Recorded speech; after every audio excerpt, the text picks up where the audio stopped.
Good evening and welcome back once again to the Cheese Room podcast. I'm your host, as ever, the caller, and I'm joined tonight by not two, not three, but four of us tonight in the Cheese Room. Three guests, four of us total. I know what I mean. So going round the room, HG, firstly, how's Vienna this evening? Are you okay? Yeah, Vienna's fine. I went to a funeral today, so I've not had a great day, but yeah, I'm all right. Vienna's all right, and yeah, we're surviving. Good stuff. Well, I'm sorry to hear about that, but hopefully we will take your mind off it this evening with some amazing Tottenham chat. Joining us all the way from down under, Dave. What time is it in the morning there? 6:05. How are you? Oosh. And it's my dedication. I'm all right. How are you? Room. Yeah, no, I'm good. Sydney's unfortunately in lockdown again. Sydney's in lockdown again. There's a lot of stranded Australians abroad for the last 18 months. And I'm trying to emotionally deal with the news of this week about Erik Lamela. But we'll get on to that. We'll absolutely get on to that. And joining us all the way from London, or the outskirts of, Brad, making your Cheese Room debut. How are you doing, Brad? You all right? I'm good, thank you. Yeah, I'm in Ealing, West London, home of the Blues, I have to say. But it's just cooling down a bit now. It's been, well, like most of the country, been really, really hot during the week. But it's just getting bearable now. But yeah, I'm good. I think storms predicted for tomorrow as well. Yeah. That should cool us down a bit further. And what are you all drinking tonight? I've got some. It's not Moretti actually. It's in a Moretti glass, but it's what's that? How do I pronounce that beer? HG Gusha. Gerster. There you go. That's what I've got. It's lovely. Brad, what you got? I'm for old time's sake. I've got Holston Pills, just for a bit of memories from the old days where we used to have beer suppliers on our shirts. That's lovely. I love that. I love those shirts as well. Yeah. HB, any tipple there? No, nothing at all. If we had anything, it'd be water and juice, because you know how boring I am when it comes to those things. But yeah, not tonight. Not needed. Well, one man that's probably on the breakfast juice, Dave. Dave, what have you got for us? Anything exciting? Have you had your breakfast yet? I haven't had my brekkie, but I've had my coffee to try and get my brain into gear. Oh, that's a very. I mean, are you okay? Do you need another one? We can organise a comfort break. Well, it's like the gerbil going around the hamster wheel in Homer Simpson's brain. So if you remember that image. Well, look, welcome to one and all. And if you're watching on catch up, hello to you too. If you're not and you're watching live, do consider a super chat. They're the ultimate way to show your appreciation for the podcast and guarantee that your comment will get read on the show. And please do like, subscribe, and share as much as possible as well. We're really trying to grow this season. We want to get as many new cheeseheads signed up as possible. So we come to the first bit of breaking news. So it looks like the master of shithousery, the left-footed wonder that is Erik the Rabona Lamela, is on his way out of the club. HG, I'm going to come to you first, purely on the basis that you've been waiting for this moment for about 8 years. Yeah, 8 years. Yeah. No, 6. As soon as I realized he wasn't good enough, which was the end of the 14-15 season, I've wanted him gone. He's not been good enough. He isn't good enough. He hasn't gone yet, so I'm kind of holding a little bit, but it does look good. It really, it's a good move for him, right? So it's not just good for me; it's a win-win situation. But I am excited for that to happen. Brad, how are you feeling about this? What's your take on Mr. Lamela? Well, I'll lay my cards on the table. I like him, but in 8 years or 6 years that we've had him, we haven't actually won anything. And I've got to the stage now where the current team, apart from some obvious players, it's like, well, hang on a minute. We haven't won anything with them. Let's ship him out. I love the effort he puts into the games. I love his the way he sort of plays, and he's always trying. And he's had a few brilliant moments, but at the end of the day, as I understand it, and this could be wrong, we had to pay. Was it Roma he came from? We had to pay them an extra bit of money if he scored 20 goals, and in 6-7 years he hasn't scored 20 goals. So, yeah, he's a player that. I mean, when he first came to Tottenham, I had the impression, it's the next Ronaldo, and he obviously isn't. Not even similar to that sort of player, but I hope he does. Look, I wish him well. I hope he does well at Sevilla. I hope he wins loads of games unless it's against Spurs. But yeah, we've come to the stage now where we've got to change. As the old Paratici, we need a rebuild, a painful rebuild, and sadly, Erik's got to go. Sadly, Erik's got to go. Well, one man who's not sad. In fact, I think I've managed to find the one person that's happier than HG about this. Dave O, what are your thoughts? If there was an Olympic event called Hating Erik Lamela, HG and myself would be fighting it out to get on that gold medal position. We'd be Ovet and Co, wouldn't we? Yeah. So I think, is it the man from Del Monte came from Seville? So the advert says the man from Del Monte says yes. And I say yes to Erik going. Bought for 30 million pounds. One of Baldini's great signings. Yeah. I was under the impression that he was going to beat a man on the flank, cross the ball, or cleverly playing just off the striker. He's done none of that. And Brad, with all due respect, has said one of the classic things Tottenham supporters, apologists for Erik, say, he runs around a lot. He tackles a lot. That's not what we spent 30 million quid on. Yeah. So, I'm very upset about it. It's a lot to take in at the moment with lockdown, and now Erik's on his way. If I could just point out, if I had to pick my best 11 from all those years of Tottenham, Erik wouldn't be in it. Let me just put it that way. He wouldn't be on the bench, Brad, would he? Now, come on. I don't know. Depending how big's the bench, I don't know. But it's a fair injured. 25. You'd have 25 on is, the bench. He wouldn't be on it. The problem is, if a player doesn't put in, the fans are the first ones to go, "Oh, he doesn't put in." So you can't really have it both ways. But no, I respect that point, and no, I agree. He, as I said, we haven't done anything with him. It's like these players that say, "Oh, I want to play Champions League football." Well, if you played any better, maybe the team you're playing in would get Champions League football. So that's my opinion on it. So, I mean, my view on Erik, King Erik of White Hart Lane, is that I like him. HG, me and you have had. Oh God, I think that's where the initial hatred between me and you kicked off. Actually, between Erik Lamela. I remember when we were first doing the Cheese Room 3 years ago. Now is it 3 years already? Yeah, 3 years. 3 years ago. And I remember those first podcasts before we could see faces and things like that. And I would come in and fight Erik Lamela's corner, and you'd just be like literally just bashing him. And I've got to say, you're generally right, but I like an argument, so I tried to take an oppositional stance. But you've got to say, in 8 years or 7, is it 8 years? Is it really 8 years?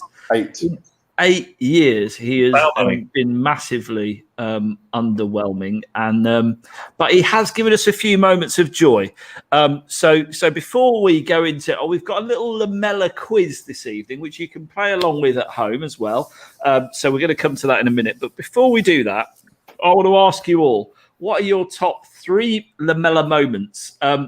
Please think hard, Dave, because he's given us a lot of pleasure as well as a lot of pain, whether that's winding people up, getting people sent off, or scoring ridiculous goals. So, Brad, I'm going to come to you first as you're our guest, unless you want a bit more time to. No, well, I think, obviously the Rabona against Arsenal would be one of them, but the problem with that is that we didn't win the game. And he got himself sent off. So that sort of, it's like they always show the Harry Kane goal against Arsenal where he runs, he's got that brilliant goal and takes his mask off. We didn't win that game either, So I think that a great goal has to be backed up by a winning score or whatever. I remember the first goal he did score. It might have been his first goal against maybe Burnley. First time he got the ball and he put it on, he curled it in. That was a moment because he thought, that's what we want to see.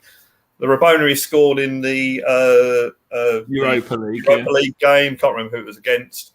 Which no one can. I can. The commentators didn't actually even notice it. I'm watching it going, look what he did. And the commentators thought, they showed it in slow motion. And then they thought, look, he's done this. I thought, didn't you see that the first time like everyone else did? But I do remember also a goal at West Ham. I think we won the game 1-0. and he scored the goal with header. And as he celebrated, he did the old pointed at his shirt to the West Ham fans. So that's all.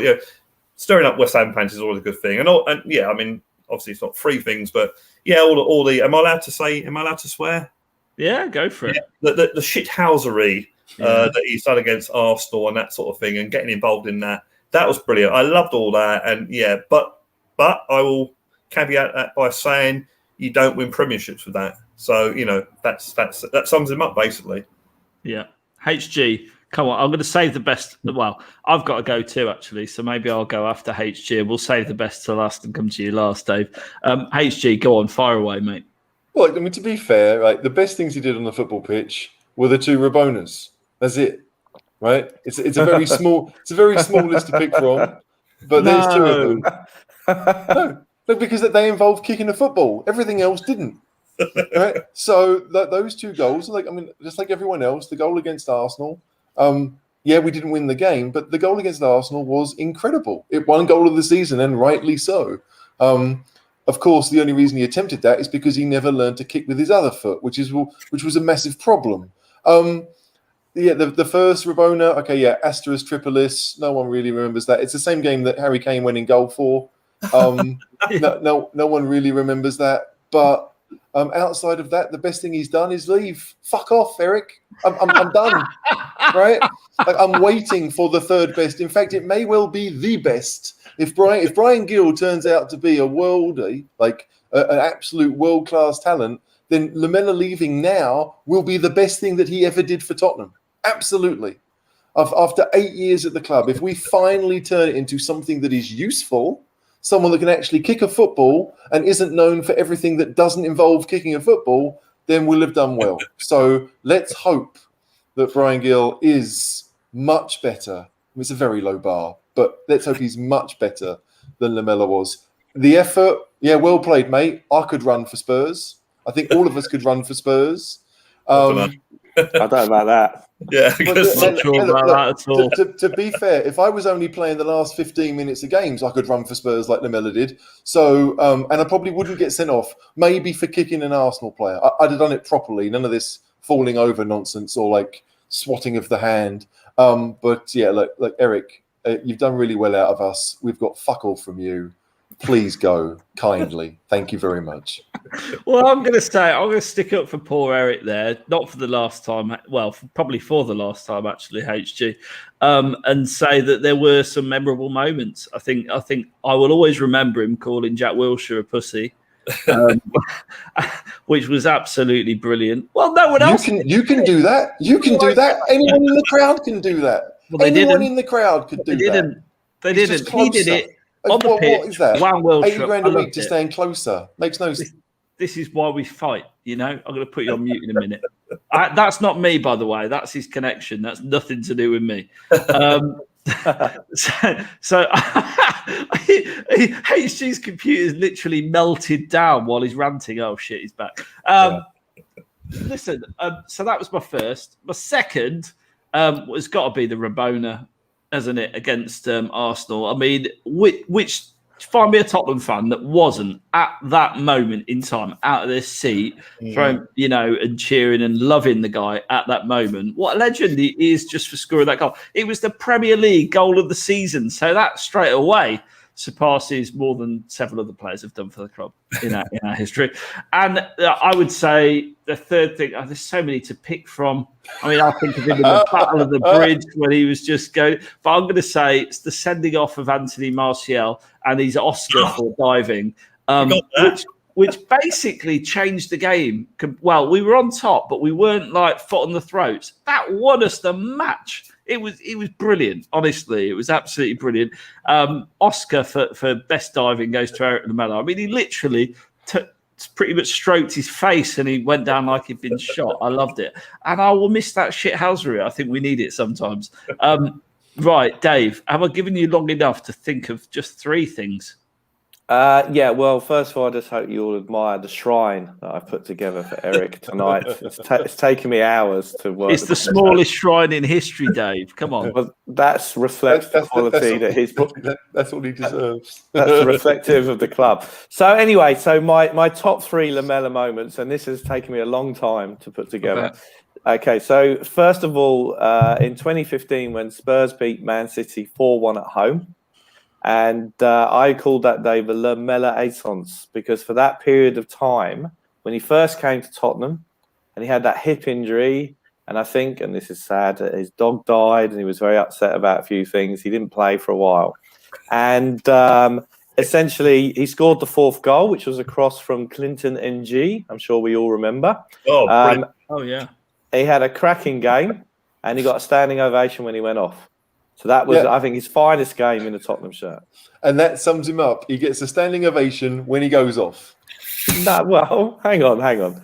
So that's that one. The second one, I echo the caller in terms of the Martial setting off. And I enjoyed it for the reason that for years and years, you don't get a decision at Old Trafford. The Mendes goal, the Gomez, when Gomez, the goalie, was the brought the player down, didn't get it, and we got it there. So I know, Brad, you said shithousery doesn't get you to win you titles. I think ask Fergie, Wenger, and all the rest of them. So I don't agree with that. And my final one, which is on the same theme, is that dive that he did in front of the cop that won us a penalty. Now, Brad may remember this, but I doubt HG and Caller do. But in the 80s and the 70s, if you went up to Anfield and you were a striker and you were shot, stabbed, and kicked in the face in front of the cop in the penalty area, you still wouldn't get a penalty. So the fact that he managed to get that day is fantastic. So that was Van Dijk, wasn't it? Was it Van Dijk that kicked him up? Yeah, Van Dijk. Right. Yeah, I'd forgotten about that one. I mean, that's just another example of. Well, there you go. We're coming up with 3, and yet you guys have come up with 4 or 5 that I forgot about. So I'm not going to mention the Rabonas because it's a cliche. I mean, what sums up his career to a T is the Rabona against the Goons, and 10 minutes later he's sent off. That sums it up. And so to sum up, Erik, I would say that if he had time to think about something on the ball, his game intelligence in the final third was severely lacking. If he had to do something instinctive, good or bad, that's when it came off for him. That's a Just good point. thinking was not Erik's forte. Yeah, he's very one. I mean, a lot of footballers are, which really annoys me. But he was very one-footed as well. Oh, yeah, and that annoys me with not only Erik Lamela but any professional footballer. He's incapable of dribbling without doing at least 6 rollovers. Yeah, like literally, he has to do it. It's like a done thing, isn't it? Rollover. And I shared a thing on Twitter earlier. I think it's from Eat Sleep Sports. I think the 9 times where Erik Lamela has been an absolute shithouse. You should look on my Twitter at Caller Cheese Cheese Room. At Cheese Room OC, I should say. Elena, I saw this one, HG. He's an attacking midfielder. There are defenders out there with better output for us over the last 8 years. Sure, there's more to football than raw numbers, but he is just bad, really bad. Elena, thanks for watching once again. I can't really disagree with that. Having said that, are you all ready at home to take on the Dave-O? You've got to change your name, mate. It's too confusing. Quiz on Lamela.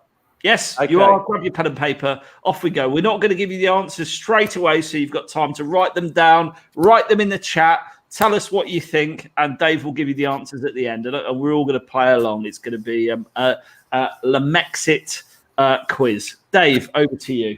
Okay, so welcome everyone to the Cheese Room first ever Lamela Mind. My name is Magnus Magnuson, and thank you for joining me this morning, and all around the world. So it's a multiple choice quiz, so I hope you've got your pens and papers ready. And it's 5 questions. Here's question number 1. Erik's Tottenham career started with his purchase from the proceeds of the sale of star player Gareth Bale, and looks to be ending when another star player will be sold. Who was the manager of Spurs at the time of his purchase? Was it A, Andre Villas-Boas, B, Tim I Discovered Harry Kane Sherwood, or C, Harry Redknapp? So that's A, Villas-Boas, or B, Tim Sherwood, or C, Harry Redknapp. Okay. Yeah. Shall we move on to question number 2? I think we've all got that. Yeah. Okay. Since joining the club in 2013, 8 years, Erik has somehow managed to chalk up 255 games. How many goals, Rabona or otherwise, has he scored for Tottenham? Is it A, 298, Not that one. B, 37, or C, 2, the Rabonas? And just to chuck in for an interesting fact there, Erik has managed 47 assists in 255 games. A great return from an attacking midfield player. So, question number 3. Here we go. To say that Erik, over the past 8 years, has been a tad injury prone is a bit like saying Caller is not that big a fan of Harold Winks. So my question is, how many games has Erik injured his hamstring in the pre-game warm-up and had to pull out? Is it A, 4, B, 3, or C, 2? Do you know what? I've been watching the chat, and I think people are probably there or thereabouts. But this one is going to throw a few people, I think, Dave. I think so. I'm surprised it wasn't more. I was waiting for like 9. Well, that's the next one. So this is question number 4. Okay. So remember, question number 4 of Lamela Mind, the annual Erik Lamela quiz. So when Erik kindly put on the 2020 Waifs and Strays lockdown-breaking Christmas Day lunch for Serg Region, what expensive piece of meat did former despot Jose Mourinho buy for Serge for Christmas Day, thinking he would be alone? Was it A, leg of expensive Portuguese ham? Was it B, a Bernard Matthews turkey? Or was it C, a suckling pig? So I'll repeat those options again. A leg of expensive Portuguese ham, whose agent is not Jorge Mendes. B, a Bernard Matthews turkey. Or C, a suckling pig. Okay. I'm just going to interrupt you there. Matt Hayes has put a £5 super chat in. I just want to thank you, Matt, and I hope you're playing along with this Lamela quiz this evening. So yeah, get your super chats in, folks. Thanks, Matt. It's great. Okay. Here we go. Number 5. In last year's Amazon... Sorry, I've started, so I'll finish. In last year's Amazon Jose Enoch propaganda film, All or Not Much Really, what was Erik seen doing the most in the programme? Was it A, giving his interviews in fluent English with no subtitles? Was it B, getting treated for various ailments by the medical team? Or was it C, making a meaningful contribution to the team's success on the pitch? I think that's a leading question, I've got to be honest. Cruel. Okay, so would you like me now to take you through the answers? I would Most of love which you to. I suspect you know the answer to. So if you remember question number 1, which was who was the manager of Tottenham when we bought Erik? And that was, of course, A, Andre Villas-Boas. A man who was never bitter about the fact that Chelsea sacked him and never talked about it. Okay. Yeah, he's been quite bitter about the fact that Levy sacked him since as well, I think. He's I think he should just stick to rally driving. So question number 2 was, in the 255 games, how many goals did Erik score? So I think if it was 298, it would be a club record. But the answer is, of course, 37 goals. And don't forget, 47 assists in 255 games. Wow. Can I just add something to this? That Sure. Of those 37 goals, more than half were not in the Premier League. So most of them were Carling Cup, Europa League. I mean, he'd be perfect for the Conference League. Maybe we are selling him a bit too early. He'd be a superstar at that level. In defence of Erik Lamela, I think there was one season where he was had the most assists in our team. I'm pretty sure one of those seasons. Yeah, one of the top seasons. Yeah, was that during lockdown when we weren't playing? No, by all means fact check it, but I'm pretty sure there was one season because it surprised me. I must admit. HG Will, I can see his eyes. He's in Google right now, checking it. But I think he was certainly one of the most had the most assists for Tottenham, or one up near there anyway. And how many for the opposition during that time? Okay, question number 3 in Lamela mind. So this was the question about how many games has Erik injured his hamstring in the pre-game warm-up? Was it 4, 3, or 2? Oh, it's 3. The answer to that is 2. Oh. So the first one was the Newcastle away game in the 2018-2019 season. Interestingly enough, that's the first game of the season. So you would have thought he would have been at his most fittest, but hey-ho.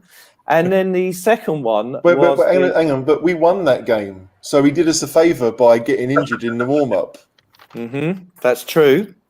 Then we have the second one, which is the second game, was the all-important quarter-final away leg at Manchester City in the Champions League.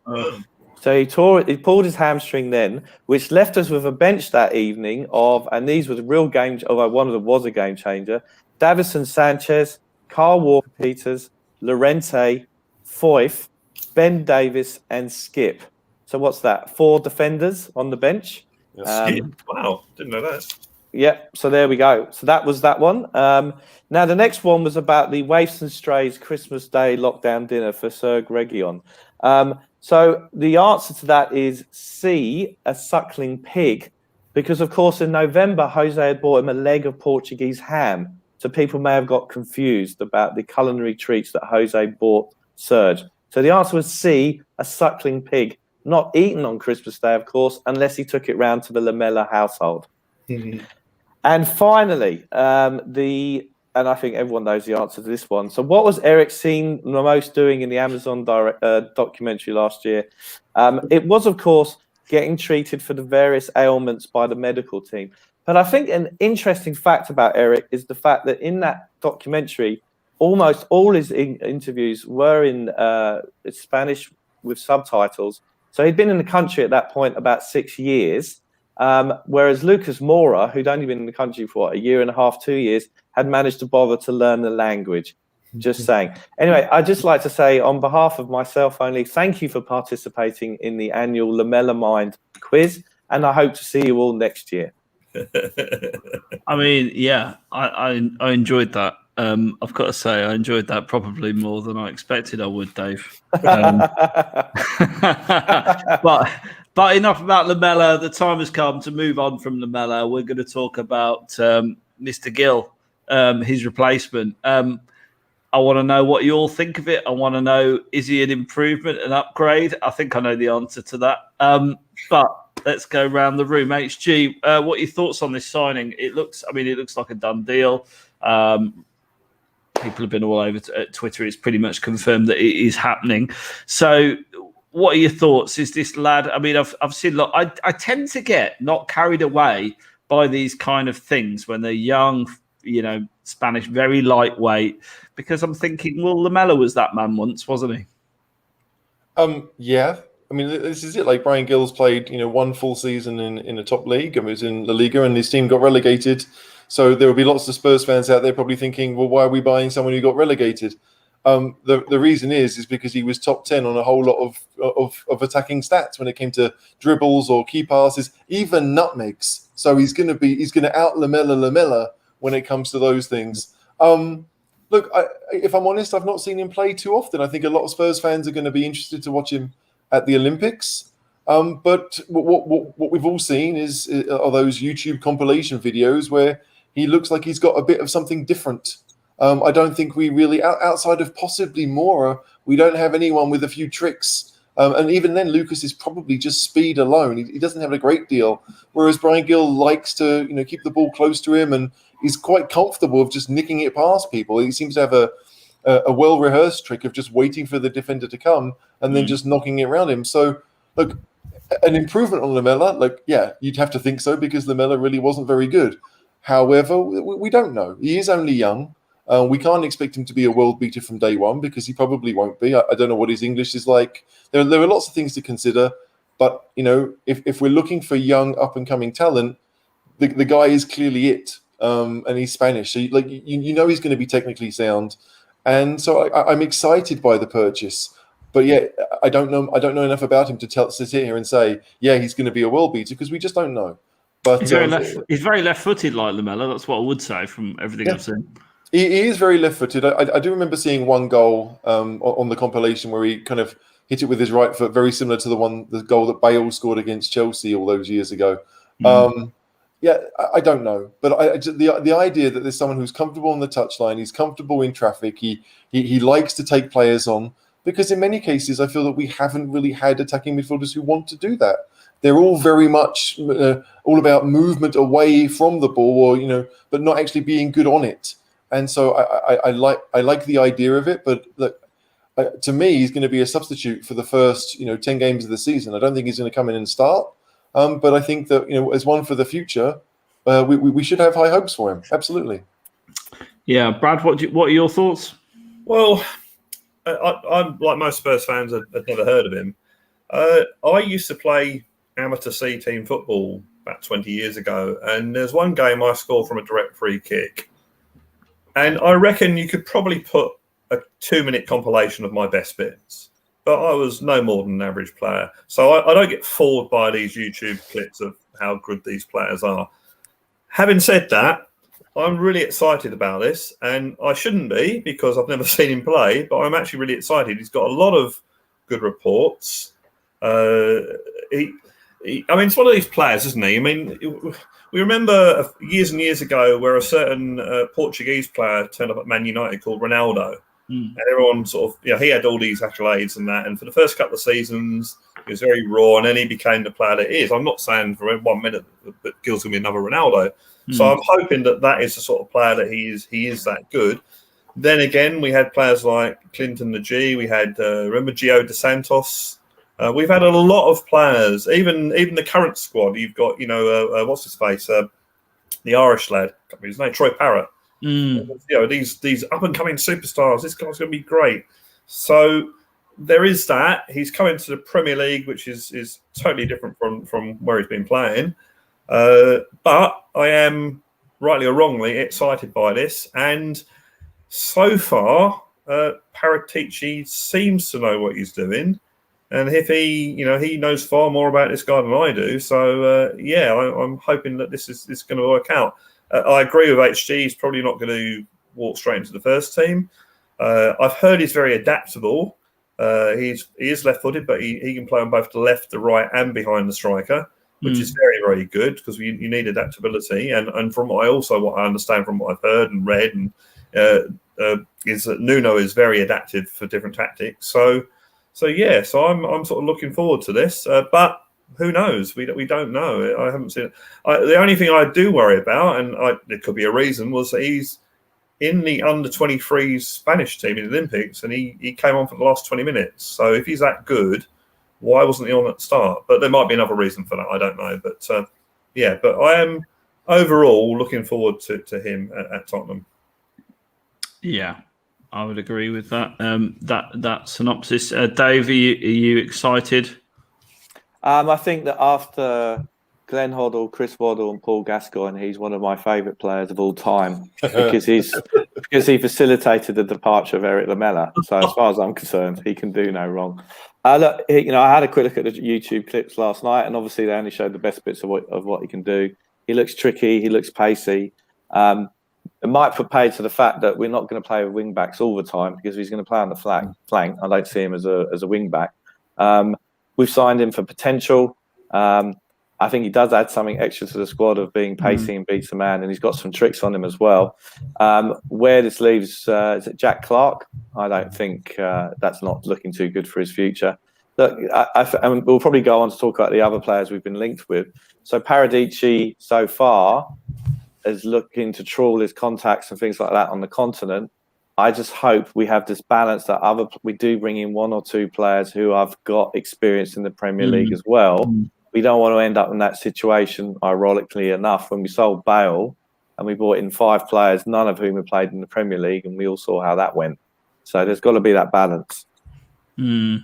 Absolutely. Well, I mean, look, he looks like a star. Let's hope he turns out to be such. And like you say, he has facilitated the end of Erik Lamela. So, we've got to give some credit. Just on Paratici, or Don Fabio, as he was being called on the show last night. I think that's going to be his new nickname. I just want to go around the room and see what you think of him so far. I mean, I'm hugely impressed. The guy seems like a workaholic. Every time you see a picture of him, he's on his phone, which is a bit like me at work. Although, because you're always working at work, Caller. I know, 100%. But surely he seems like a workaholic. The guy has facilitated the removal of Lamela. We're looking at Winks being linked to clubs for 25 million. I mean, if he goes, I'll do the Winks quiz. I'm just putting it out there. I can't wait for that to happen. I really can't. Do you know what this feels like? It feels very similar to the whole Erik Lamela thing, right? None of us really rate Steve Hitchen. And so the new guy comes in, does 50% better, and suddenly we all think he's a superstar. And look, we have to say, look, Paratici hasn't signed anyone yet. We haven't sold anyone yet. These are all deals that are in the pipeline that everyone is saying, yes, it will happen. But this is Spurs. We've read already about Paratici that he likes to line up lots of deals. So we can sit here and say, Bryan Gil is the player that we want now because Lamela's been earmarked to replace him at Sevilla. But if there was a better option that came up, I think Paratici might say, well, Eric, you fancy going there instead? It's a bit odd, but I do feel that Paratici is doing his job. Right? I don't feel like he's being a superstar at it. I feel like he's realizing that I've got 2 times a year when I can actually do my job and get the right people in and help the football club that I work for to actually make those deals go across the line. And none of us ever really saw that from Hitchen. All we know about Steve Hitchen is how he came across in the documentary, which wasn't very good. So I think that if Paratici brings in Romero, I'll be thrilled because the guy's Serie A Defender of the Year. Those players don't sign for Spurs, right? That's just it. So if that happens, then automatically he has to have a good reputation among Spurs fans based on that. But until anything happens, it's very much, it looks good. You seem to be doing the right things, but the season starts in 2-3 weeks now. So can we get one that's not playing at the Olympics? Can we get one in and help things out? Because as you said, we want to shift a few players as well. Are we really going to have to wait until the first few games of the season are done for players possibly like Winks to think, actually, I don't have a future at Spurs, I want to go? Because for other clubs, they want to get their players in now as well. I don't want to wait until the end of August. Brad, have you got a slightly more positive outlook on Paratici than HG's? If all the signings that we've been linked with come off, then yes, what a great job.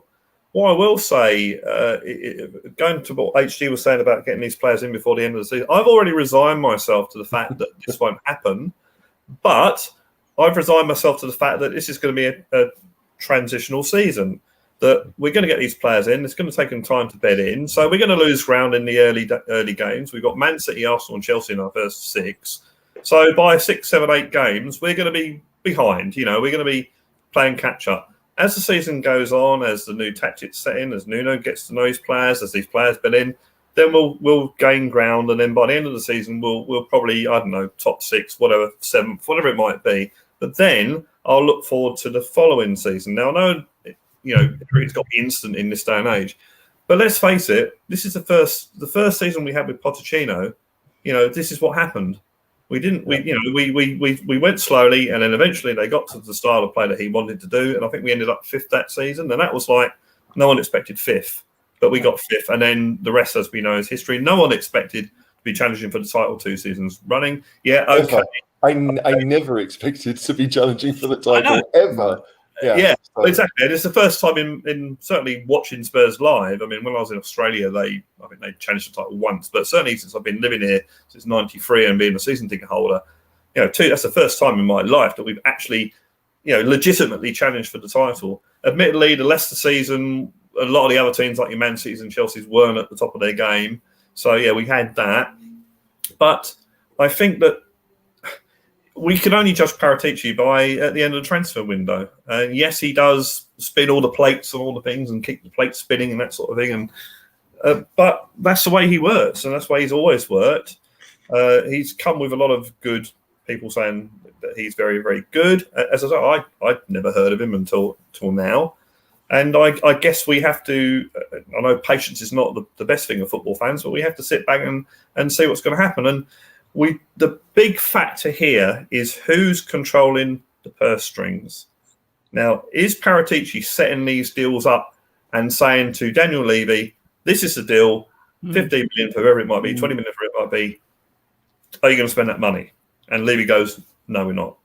Or is Paratici the one that's trying to negotiate the deals, and is he following what Daniel Levy has taught him to follow? Oh, we need to reduce this. Or is he just going there, doing the deals and saying, right, they want this sort of money, and then it's back to Levy, can we afford it? And I think that's the thing there. That's the thing that none of us really know, because that's what's held us back in the past, is that we've missed out on players because we won't pay the going rate, or we won't pay the extra million, 2 million. I've said this many, many times before.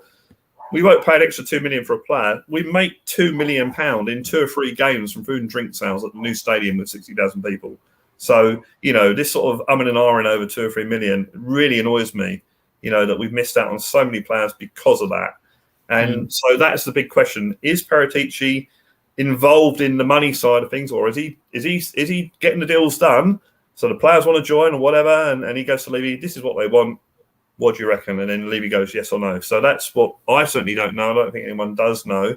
So yeah, that's my take on it. And again, we've just got to see where we are at the end of the transfer window.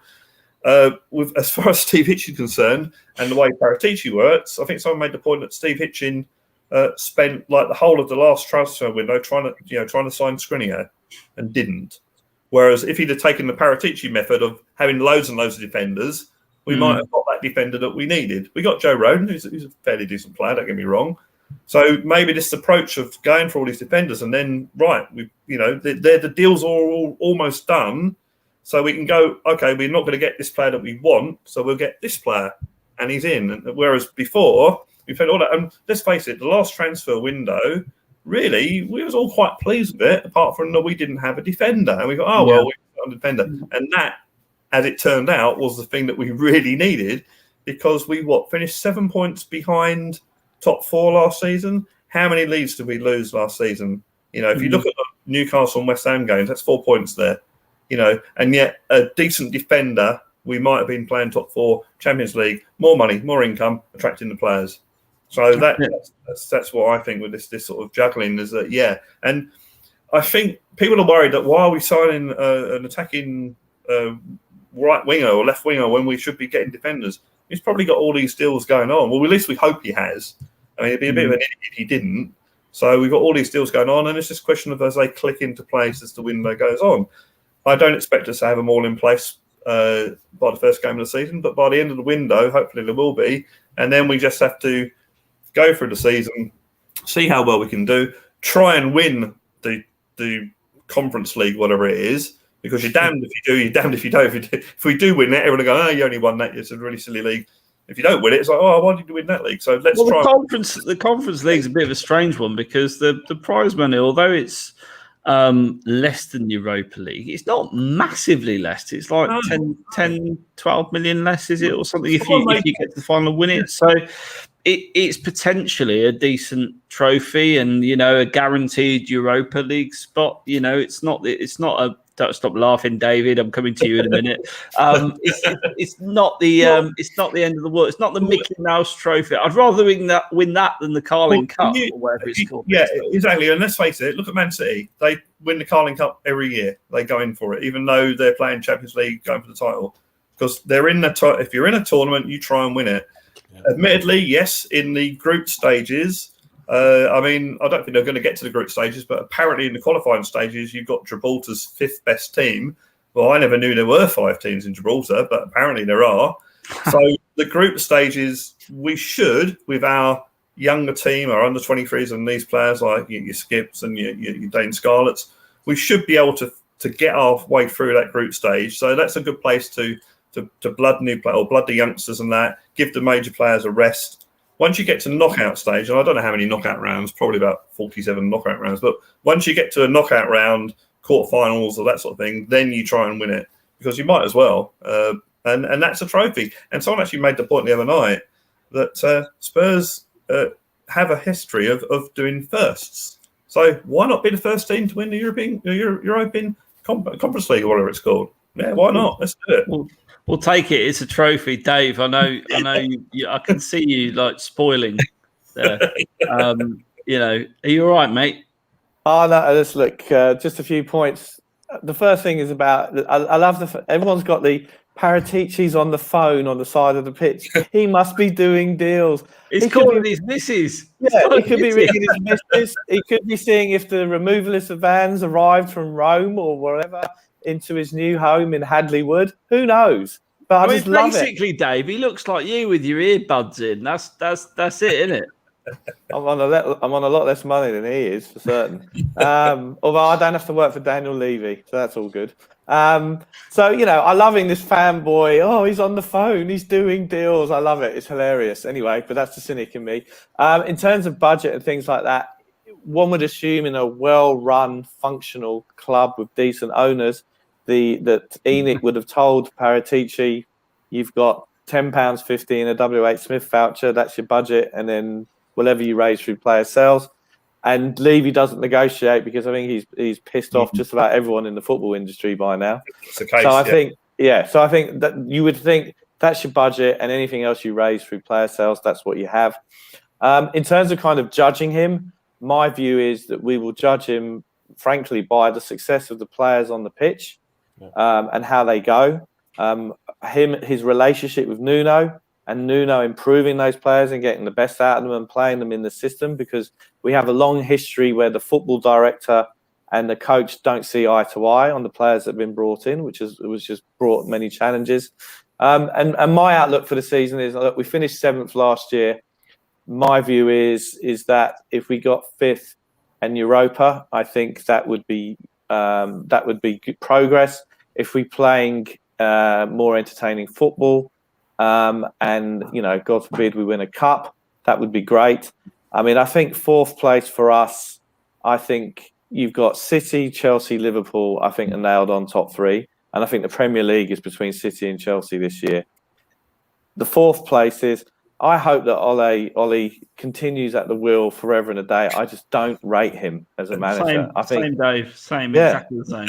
I mean, he can't even, was it Villarreal? He can't even beat them in the Europa League final. He can't beat Juan Foyth and Capue in the final. Forget that. So I think 4th place, although they've strengthened well, so they got Sancho and looks like they're getting Varane in.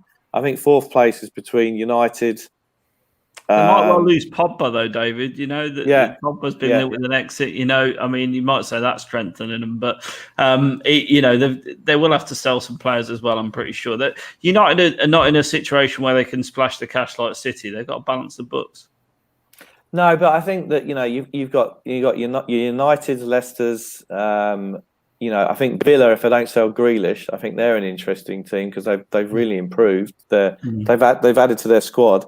So I think, and West Ham are going to be too busy fighting in Europe, literally and metaphorically, all of that too. And I think that they'll be overcome by the fact that they're playing midweek games of meaning for the first time since the early 80s. So I think that I just think 5th would be good for us and represent progress. So that's where I see things at the moment for us. Can I make a point about the cups?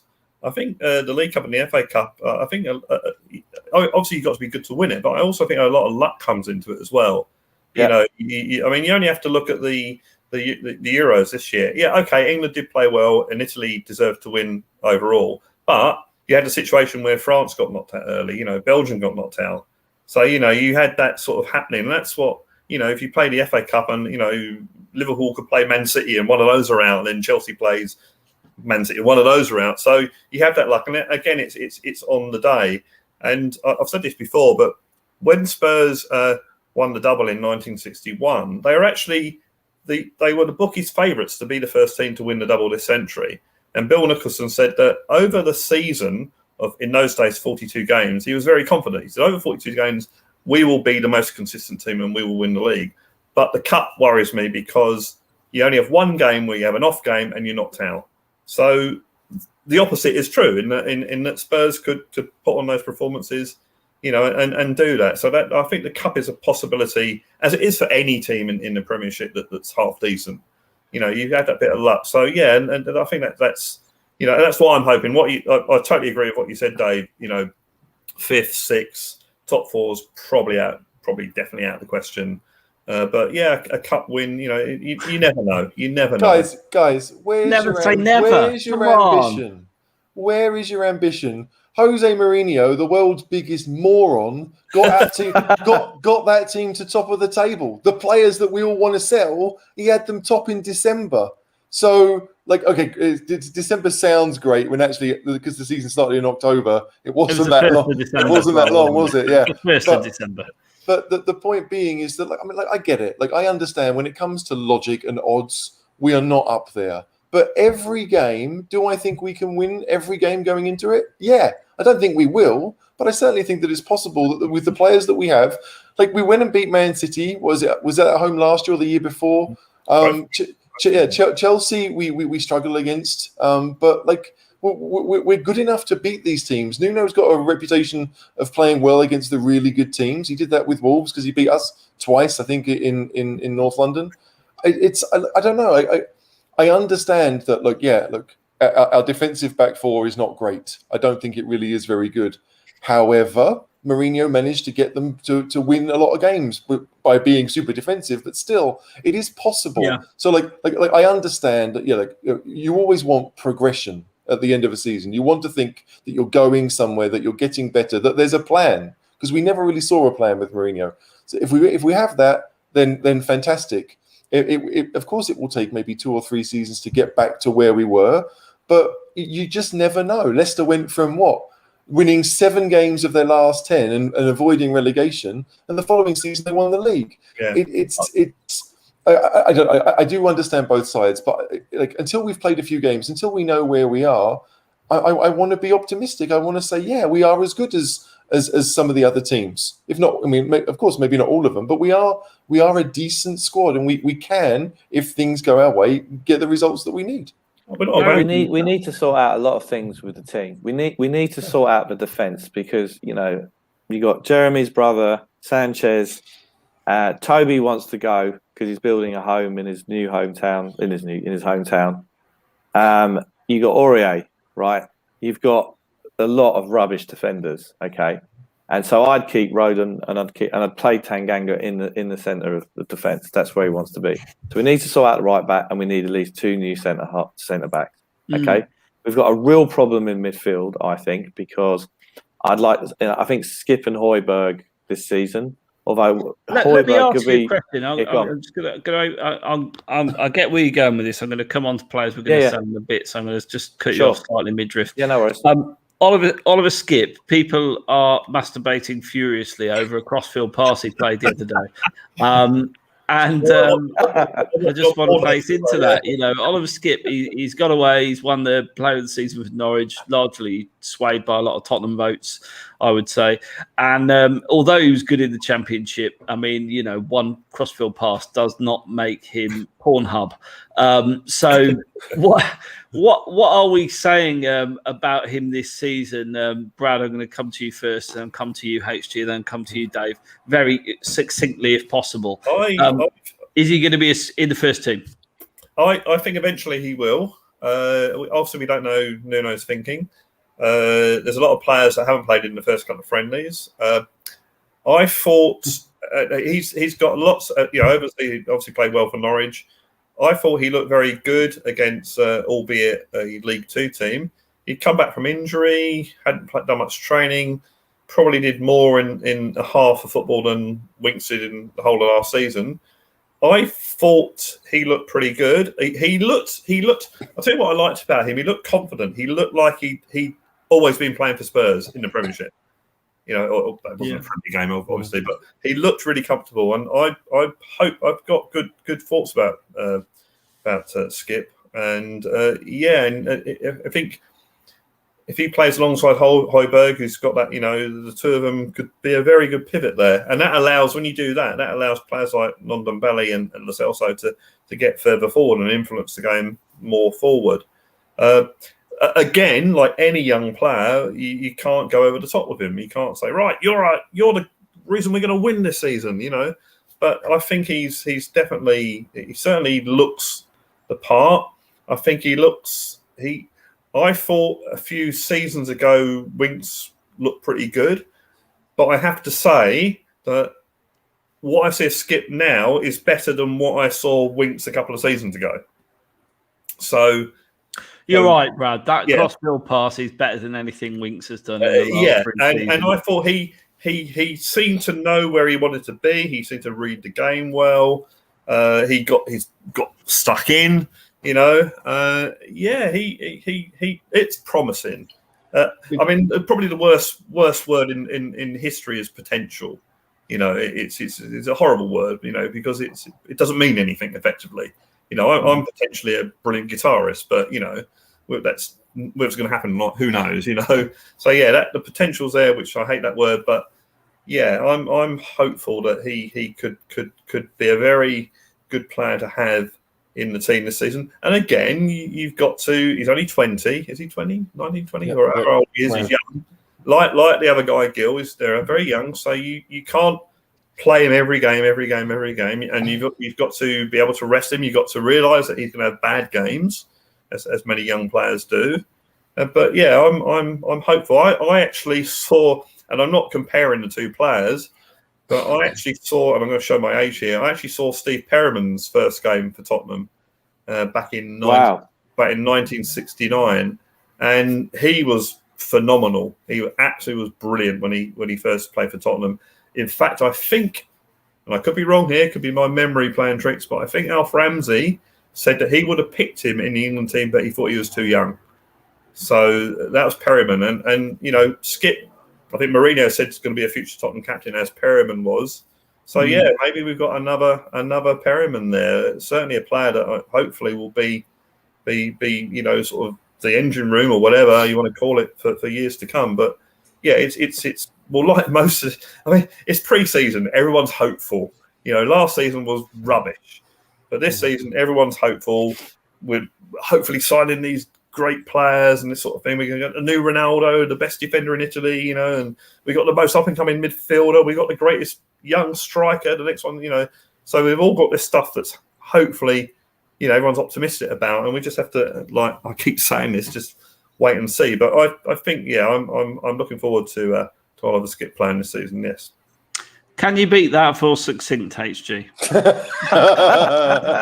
I tell you what, Sorry, Brad, I'm only teasing. I tell you what, I'll make a prediction. If we don't sign anyone between now and the Man City game, I want Oliver Skipp starting that game. Yeah. Right? Because I think Højbjerg will start, and I think we're going to need to have a second midfielder that is defensively aware, and that to me is Skipp. I don't think Lo Celso can really be that person. He can, but do I really want him to? No. Ndombele, we know that it's not really there either. So Højbjerg and Skipp plus one of those two could easily work. But I don't think he should play every game, just like Brad said. But I think that when it comes to the bit, unless we sign someone who is defensively aware, a more defensive midfielder, then I want Skipp to start that first game, because those are the games where you need someone like him who is calm and composed and doesn't get flustered, which... I don't know. So I have high hope for Skipp, but he'll probably, let's be honest, he'll probably play the Conference League games more than anything. But for that first game, I'd have him play, absolutely. Dave, bring us back to earth with some reality. Tell me he's rubbish. No, I think looking at the pictures of him, and obviously we all love that crossfield pass he did. He looks like he's bulked up. He looked like he's left Tottenham as a boy and come back from Norwich as a man. Many people could say that. Yeah, if you like that. So I actually expect him to start, and I expect him to play alongside Højbjerg. Højbjerg, apparently played in a more advanced role for Denmark in the Euros. So Mm. maybe that's how that's going to work. So I think those games where we're going to be, up Liverpool away, City away, or like that, those two could sit in front of the back four. And of course, Caller, you did say about 5 years ago that he was going to be a star. I did. I mean, it may have been at the time that Oliver Skipp was still at school, but you said, and it is noted for historical record. 16, I think you'll find. 16, I said he was going to be a star and he had more ability than Harry Winks. So and guess what? Guess what? Just another thing I've been proven right on, Dave. Have you dug out that pod yet? Because we haven't heard this. Where's the evidence? I started doing it in the car on the way to work and got waylaid. So, no, but I will. I mean, it's a fact. I mean, HG was there. I'm sure he can remember if he digs into the memory banks. No, he's denying all knowledge. No, I don't remember it. But like, it's one of those things. Like you've always been anti-Winks, so I can imagine you saying it. It's a believable lie. Yeah. Skeptical on Winks. Skeptical on Winks initially, anti-Winks now. Yeah, absolutely. I mean, all he's good for. I bet that clip of him on Instagram volleying a tea bag into the cup took about 42,000 takes. That's all I'm saying about that. And he gives more a shit about likes on Instagram than he does playing football. He is your Erik Lamela Caller, isn't he? He absolutely is. He really is. I'm going to move this forward, though. We're going to talk about two people. One is definitely someone we are signing. He's confirmed as much. Unless he's doing who was that guy who turned up at a club and said, "You want me, don't you, baby?" Basically, I think you know what I'm talking about, don't you? Was it Berahino? Berahino? No. I think it was Peter Odemwingie. Odemwingie, that was it. Odemwingie turned up at a club. He was like, "Yeah, we're signing. We're doing the deal. I can't wait for this play for this team." It's one of the greatest moments on Sky Sports ever. When Jamie Weir's on, I'm going to remind him of that fact. That was brilliant. But Galini, new goalkeeper, stiff competition maybe now this time for Hugo. Is this the long-term successor to Hugo Lloris? Dave, I'm going to come to you because you've been, markedly quiet lately. What do you think of this guy? Have you seen anything of him at all? And what's the plan? Are we releasing Hugo? Do you think, or nice little French pronunciation of Hugo at the end? Like that, Hugo. Very cosmopolitan. Very good. Very impressive. So he trained at Man United. I think he's got one cap for Italy. Had a quick look at him on YouTube last night. Obviously looks a big boy, but meant to be better on the feet, not like that. I'm meant to be better with the feet, playing out from the back. Aye, soldier. Let's not carry on. And he's meant to be good with his feet, playing out from the back. I think the deal is that we've signed him on loan. If he makes a certain amount of appearances, then we've got to pay the full fee, which I think is about 15 million quid. And interesting enough, he's made a rap record for charity. So Hugo never did that. I mean, Hugo did have a very famous scrape with the law, but we won't talk about that. So look, I think he's going to be obviously better than Joe Hart. He's probably not better at cricket than Joe Hart. And I think it's planning for the future. Hugo's got a year left on his deal. I don't think he'll be I think they'll let Hugo wind down the contract. And it's a no-brainer. If he turns out to be good and a suitable replacement, then great. Or we could get in another goalie next year. So I've got no issue with it. I'm fully expecting us to say Hugo's got a 1-year extension clause in his contract and we're going to trigger it just to get 20 quid for him at the end of the next season. But yeah, I mean, he looks like a player, a defender, a goalkeeper who can actually play the ball out from the back, which will be reassuring, refreshing. Right, I'm going to come to the next one, Romero. Now, I'm excited about this. If Oliver Skipp's pass got people furiously doing things that they haven't done since they were 18, what on earth is signing the Italy Serie A defender of the season, the MVP of the defense in Serie A? HG, what do you make of this guy? Is he the real deal? And more to the point, do you see him as the linchpin of our defence, I suppose, if we sign him for the next 10 years? Look, if we sign him, he'll be the best central defender we have. Absolutely. He'll start every game. Whether it's 10 years, well, if he does well, but we don't, then probably not, right? There's a good chance that he may well be wanted by bigger clubs.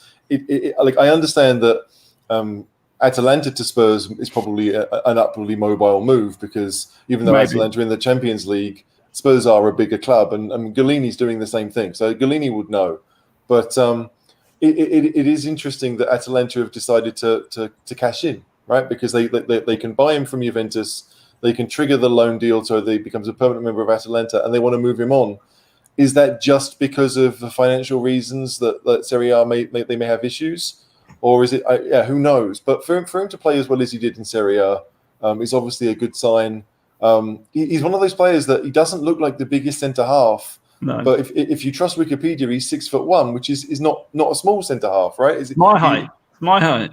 Well, okay, maybe I should change my mind. But like it's, but like he just looks like a real bull of a player.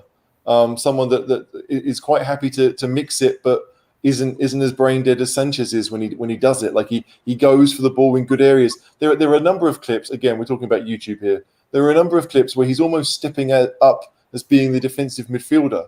And if Atalanta played with a back three and Spurs might do the same, then there's a good chance that Romero's job would be just follow the striker. If the striker drops deep, you can go and follow him, and knowing full well you've got two central defenders behind you if you don't get the ball. But he does look like a really solid player who's composed and never really flustered. He scored a few goals for them too this season. So, look, it's a lot of money, but if you're going to spend a lot of money, you want it to be on someone who's young, because he's only 23, who's proven in a top league, which he has done. And it's not as if it's like, I mean, Italy is the defensive league, right? Like if you prove yourself there, you've basically made yourself. You can make it there. You can make it anywhere. Yeah, something along those lines. So I'm hopeful that it happens. I'd be surprised if it happened, because I'm a Spurs fan and the good things don't happen to us. But he'll probably. Let's have nice things, Daniel. He'll probably do his knee on like first training session or something stupid. But these are the signings that you want to make. I mean, we looked at other centre defenders, and they're all better than the ones we have. But this guy seems to be the best of the lot. So if it works out, then brilliant. Brad, your view? Nothing much more to add to what Dave and HG said.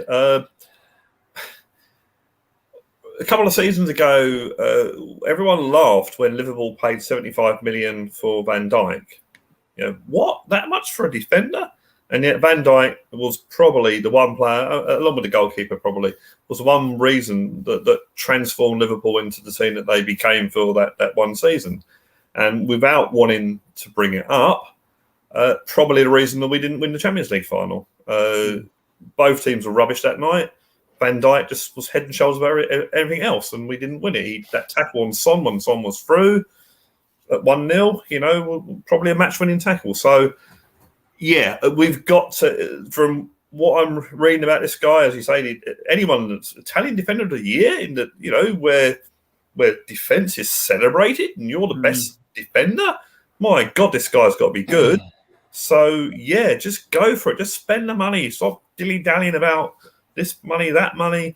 We just put on the Joshua fight. We've got Guns N' Roses, Lady Gaga. That's going to generate millions. The millions that we need to pay. Dave looks so happy with this. Dave looks happy. It's like, and the other thing is that, and this is what I've never understood with Daniel Levy, who's supposed to be this brilliant businessman. You play Champions League football, and well, okay, we got to the final. We made what, £100 million that season. But you just get to the Champions League in the qualifying stage, in the group stages, you've got 50, 60 million, whatever it might be. So by paying the extra 10 million or whatever it might be for a player that could get you into the Champions League, I just don't get it why they don't see that, But so, yeah, this player, this is the one that, we've the defence is what cost us last season. Our defence was awful. I quite like Roland. Put Romero in there, Tanganga. Okay, unfortunately, Alderweireld is probably going to go. Ship out Dyer, So we probably need another central defender. This Tomiyasu can play central defence. If we get that one over the line, that's another decent fullback. Say you've got him, hopefully an improved Doherty. You got Reguilon, and hopefully Sessegnon will get some game time. So you've got the basis of a decent attack there. Kalina, yeah, totally agree. It's a no-brainer. Try him out if you want to buy him, sort of thing. I think you're right. Lloris will be there for his season to let it wind down. Normally, the respect for a player that's given so much to a club is that you let him go for free at the end of his career, sort of thing, or end of his. Like Sol Campbell. Yeah. We won't talk about that, but yeah, he came up on the pod last night. We're not going back there again. But yeah, so I think I think Lloris is a little bit more respectful from Sol, but yeah, so I think that Lloris will play the season, and yeah, you got a chance to see whether this cleaning is any good, and I think from what I saw in the two friendlies, that Alfie Whiteman looks like a fairly decent keeper for a third keeper, and I prefer him there than Joe Hart. So maybe put Joe Hart put him in the dressing room and go, come on lads, we can do this. Maybe I've done it, you can do it. And in fact, the best thing that Joe Hart did that I've ever heard Joe Hart do or say was they asked him after the Leyton Orient game what's going to be different about Spurs this season. He goes, we're going to turn up, and I thought, yeah, that's the best thing he's ever said, sort of thing. But yeah, I think this player is a no-brainer. Pay the money, Hopefully, what was said earlier, they've given a budget to Paratici. This is your budget. You spend it how you want. So if you've got £100 million and you want to pay £70 million for a decent defender, you do that. But we don't know, obviously. But yeah, no, go for this player because with a decent defence. We've got some pretty good attacking options in this team. So with a decent defence, with Holberg and Skipp, defensive midfield or whatever, yeah, you've got the horrible word again. You've got potential there. But yeah, definitely. Dave, what are your thoughts, mate? He looks a good prospect. So he was in. He's obviously won the. He was in the Serie A Team of the Year.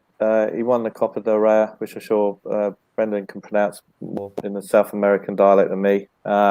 And the thing I'm worried about him is someone's going to come in and nick him, like Chelsea did with Willian. So we've got to get a deal done quickly.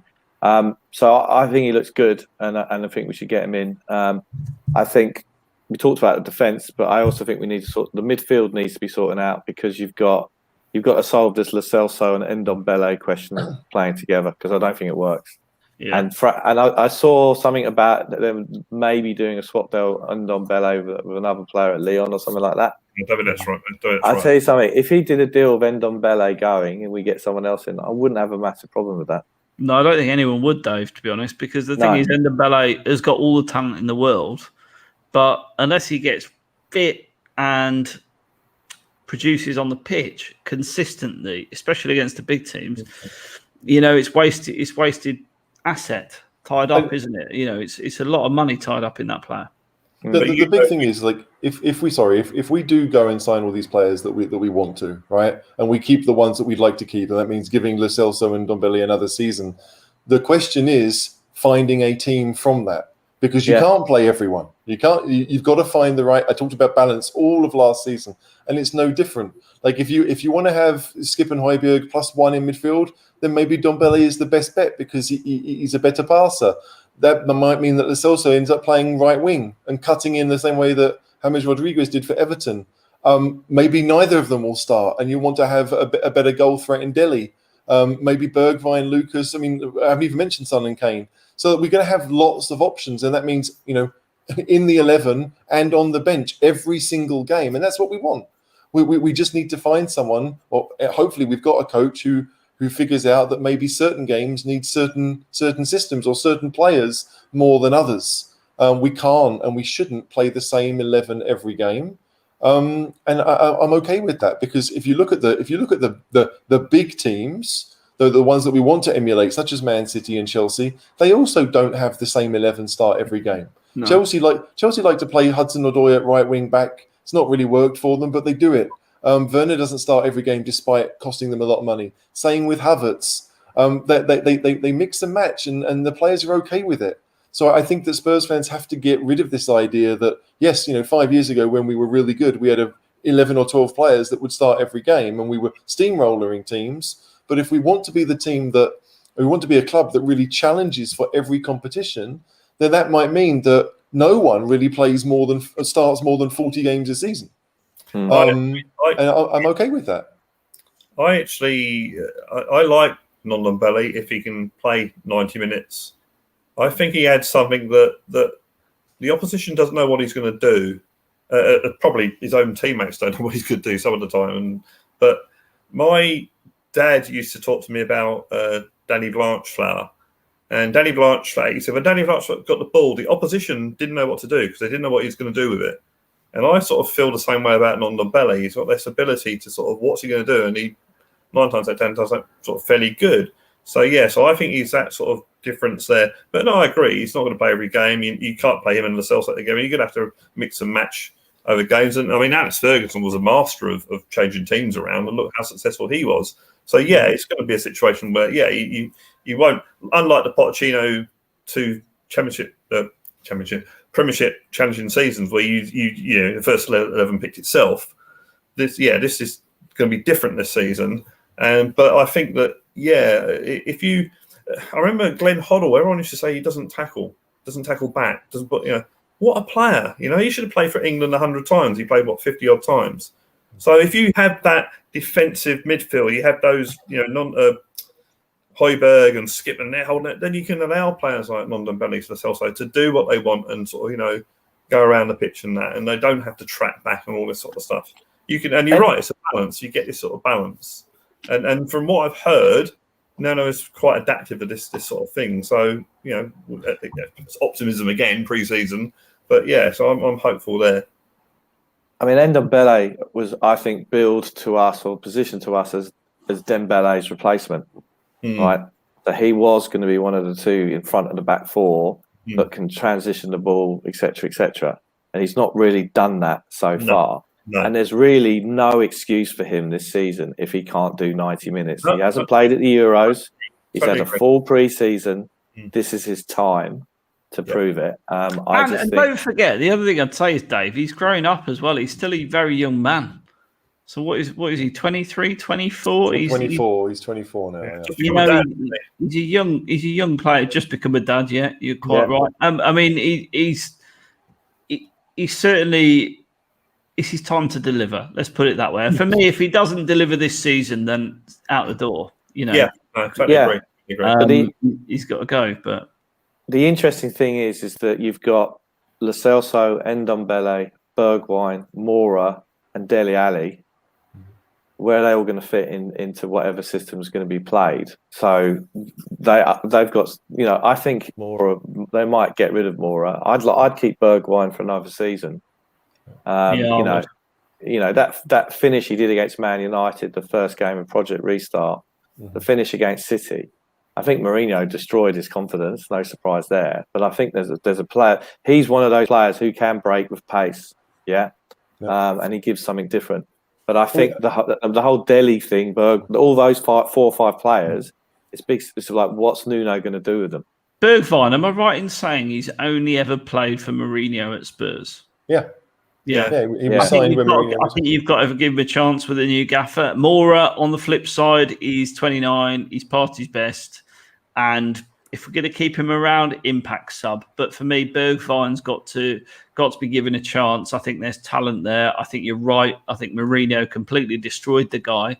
But the thing is, Caller, you can say that about Ndombele and Lo Celso as well. They were signed by Pochettino. 3 months later, Pochettino's gone. They've had Mourinho since. So but I'll give them a chance too. Exactly. All of them deserve to play football in the opposition's half for a change because that's it. They're all attacking players. They're all creative players, and yet they're being asked to sit on the edge of their own 18-yard box and defend. That's the biggest issue. More than anything else, those players, we know they are quality. We just need to find the right system for them to thrive. All of those players will need 2 defensive midfielders or 2 midfielders that are comfortable defending, so they can have the platform to go and then attack teams and create against teams. If they can't do that, then of course they're going to be, the idea of watching Ndombele run from 25, 30 yards inside his own half, hoping to find a pass when Kane isn't the quickest. So he's only got one option ahead of him. Of course it's not going to work.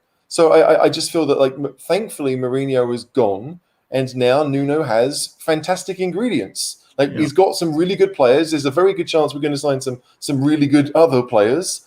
It's a question, what does he want to do with it? How does he want to get them playing in a system where we dominate opponents? Because the teams that we have, sorry, just to pick up on that, I think it was Brad. You said earlier, it takes, when Pochettino took over, he took a season, etc. I would caveat that with Nuno's got a hell of a lot more of a talented squad, like you're describing, HG, than Pochettino inherited. He's got an immensely talented. He's got some really good footballers in there.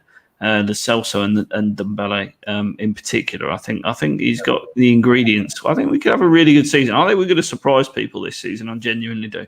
Sorry, HG, I interrupted. No, I mean, all I'm saying is that the three teams that David correctly identified at the start of saying, the three teams that are really going to be going for things are Liverpool, Man City and Chelsea. And all of them control games. They do it in different ways, but they all control games. Chelsea bore everyone to tears and they win games 1-0, but it works for them. Absolutely works for them. And so I just feel that, like, for Spurs and Nuno, he has to figure out, right, what is the type of game I want to play? Do I want to be on the front foot? If I do, which I should, right? If I do, then how am I going to do it? Am I going to press all the time? Probably not with the players that we have. I'm not sure it really suits them.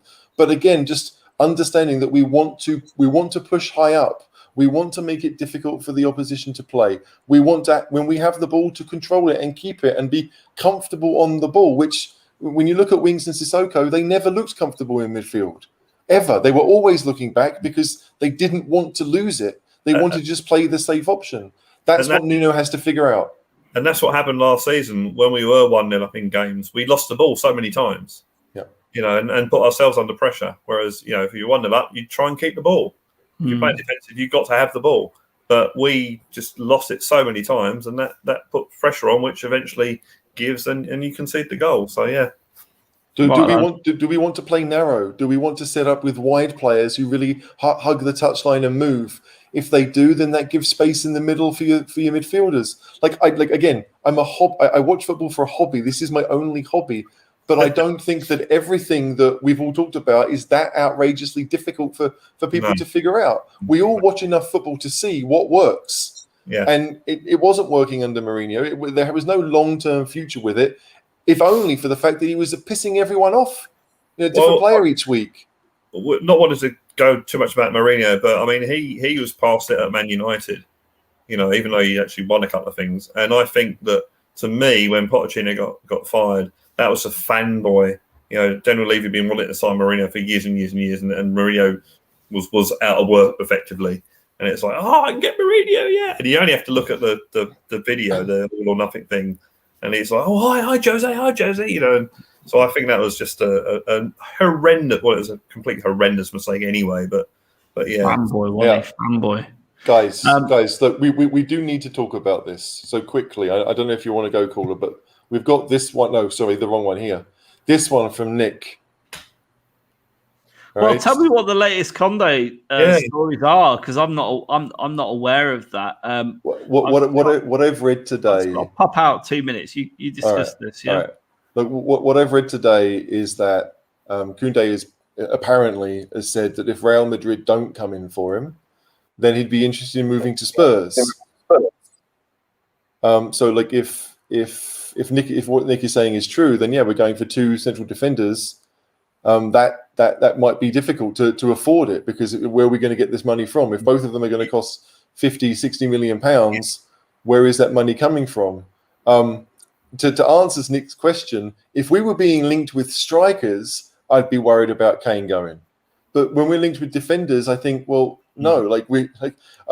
If we start seeing stories in the next 2 or 3 weeks of us being linked with with number 9s, people that would take Kane's place, then I'll be nervous. But for defenders, what's the point of signing new defenders if you can't have someone who puts the ball in the net? And despite the fact that many Spurs fans seem to think that it would be a good thing to sell Kane, Kane is the best striker of my lifetime. I don't think we've had a better one since Greaves. No, you don't sell those players. No, I must admit, I was intrigued by the fact that being linked with these players like Koundé and Romero and that we 40 million, 50 million, whatever it might be, and being told that we didn't have any money, I must admit I was a bit intrigued by that. And where is this money? Are they spending Kane money? Blah blah blah. But that's a very good point about we'd be looking for a striker. Very good point. And also, Tottenham aren't the richest club in the world, but we're certainly not poor. There must be some money around there somewhere. And again, it's a speculate to accumulate thing. And I think Levy is an accountant at the end of the day. And, what do? They try and, I've got to do this or that sort of thing. And rich people throughout history have spent money they haven't got. You only have to look at, and I don't want to bring him up, but you only have to look at someone like Donald Trump, who's been bankrupt 6 times, and yet he's still rich. So people saying that we've got no money, I don't believe that. We're not the richest club in the world, but we've got loads of money. Yeah. Look at the accounts. Look at the accounts. Yeah. We've got 200 million in cash in the bank right now. Yeah. There's no issue with money with Spurs. Yeah, I totally agree with that. And I'm a shareholder. I should get the chart of account. I should get the account sent to me at some stage. Yeah, okay.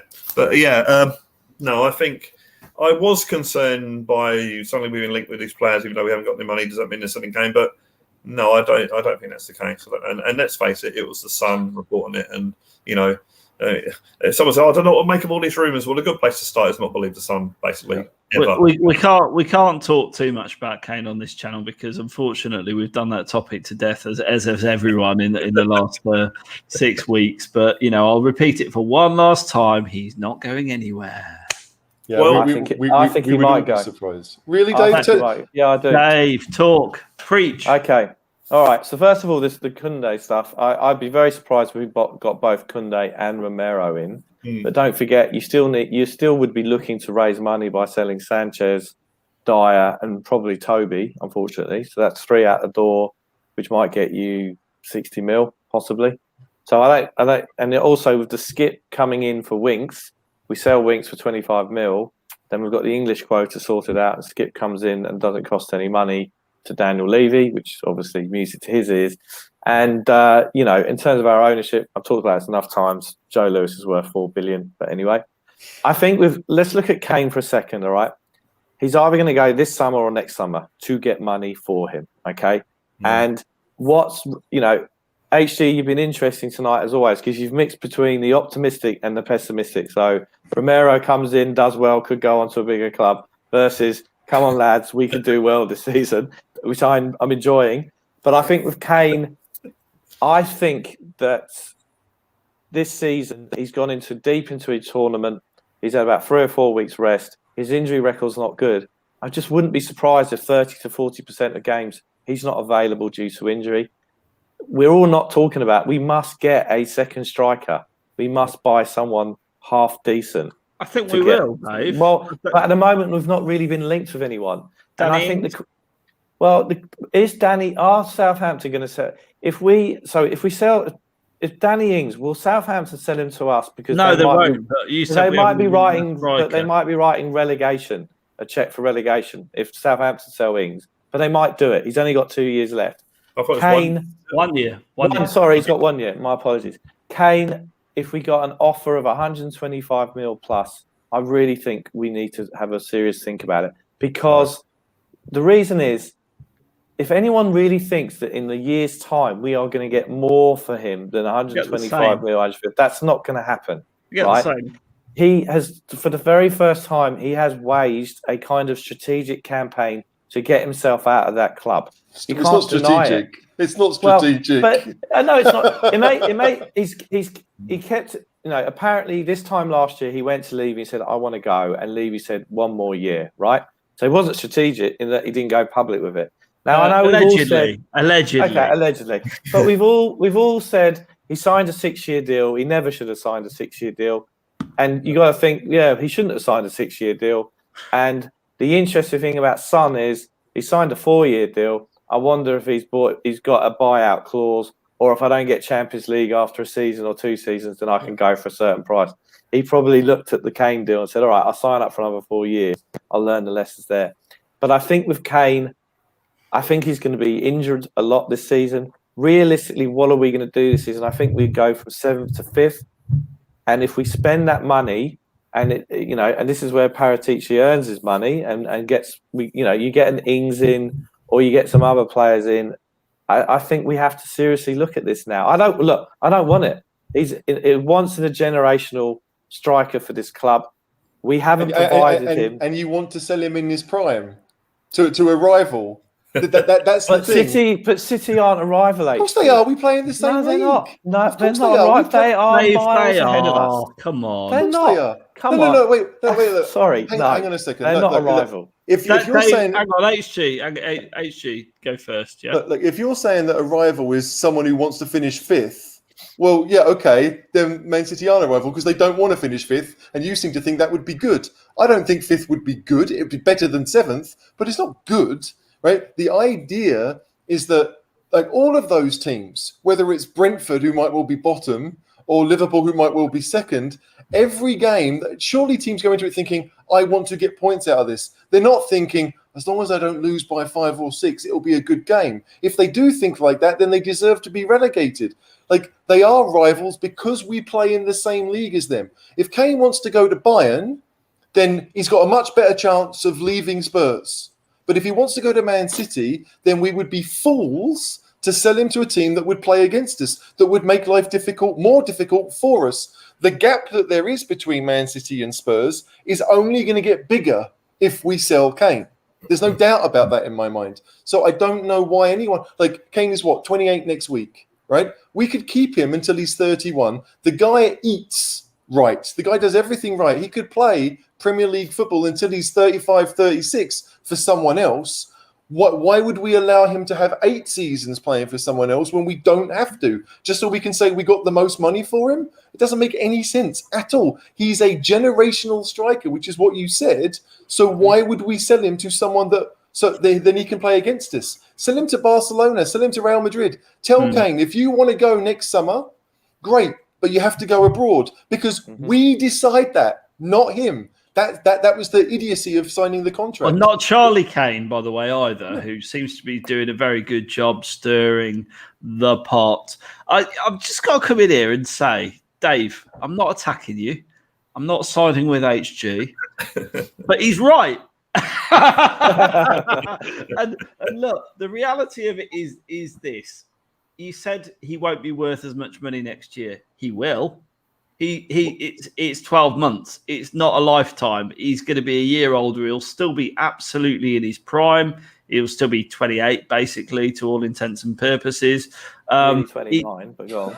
Well, nearly 29, but there you go. But here's the thing. Real Madrid will be potentially back in the bidding. Barcelona will be potentially back in the bidding. Bayern Munich will potentially be in the bidding because all these clubs that have got to rebalance their finances will have done that and had a season of gate receipts and resecured funding and all those things. And honestly, if you're going to sell Kane, for me, he goes abroad. You don't. I agree with HG. You don't sell him to a Premier League rival, even if they are City, unless we don't need to. We don't need to sell him unless he goes on strike. Which he won't. No, he's a consummate professional. We get offered 200 million. Okay. In which case, I go, yeah, take 200 million. Ultimately, if I was Daniel Levy, I'd be saying, if you really want him that badly, it's a world record fee. If you don't have him. It's no skin off our noses. He's got 3 years to play. Quite frankly, we'll run his contract down. He's got to play that game. He's absolutely got to play that game. And everything out the club's been very positive. Paratici said, not going anywhere. Nuno said, not going anywhere. Levy's basically said in that video he released that everyone hated, not going anywhere. So all I would say is he ain't going anywhere. Well, Levy said to the Tottenham Supporters Trust, we're not signing up for the European Super League. Levy said that the stadium build wouldn't impact the transfer budget. And we haven't sold anyone to a rival. Well, what was Kyle Walker 3-4 years ago? We sold him to... They were more of a rival then than they are now. The reality of the situation is I think this season I think he's really going to be in the red zone or whatever they call it for getting an injury.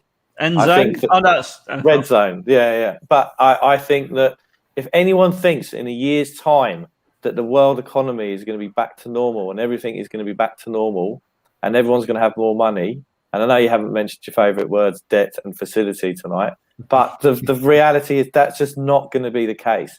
And I think that if we get 125 plus in, get in 2 decent strikers and an attacking midfield player, then I think we should do it. I just think that we're gonna have to move on. We've sold great players before and moved on. I don't want it, and I know I'm contradicting myself, but we are at this point now. In a year's time, we are not going to get as much money as we're going to get for him now.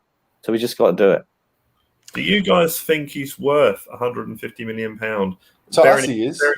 Bearing that he's 28, he's had injury problems. Look, don't get me wrong. I think he's probably one of the best strikers, if not the best striker in the world at the moment. Yeah. Is he really worth £150 million? To us, absolutely, because he's the difference potentially between being. I mean, he was the difference between being within touching distance of the Champions League, Europa League, and being mid-table. Yeah. If you put that into its logical conclusion, if you improve the rest of the team a little bit more, he's the difference between finishing top 4 and 50, 60 million. What did we say in the Champions League? Yeah, and nothing. And that's my rationale for keeping him. Even if his value drops, 50 million quid, if you can put the players around him this season to get us into that top 4 mix, then he could pay that chunk back. Yeah, I don't want to sell him. Don't get me wrong, I definitely don't want to sell him. But I just wonder whether. Well, the other thing is, will Man City or anyone pay that sort of money? No, I'm not sure they will.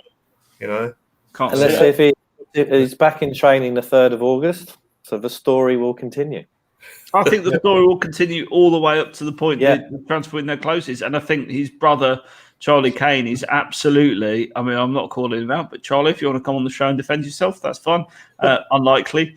But Charlie Kane's his agent, is looking after his commercial interests. I don't have a problem with that. He's not looking after his interests. He's pissing off every Tottenham fan.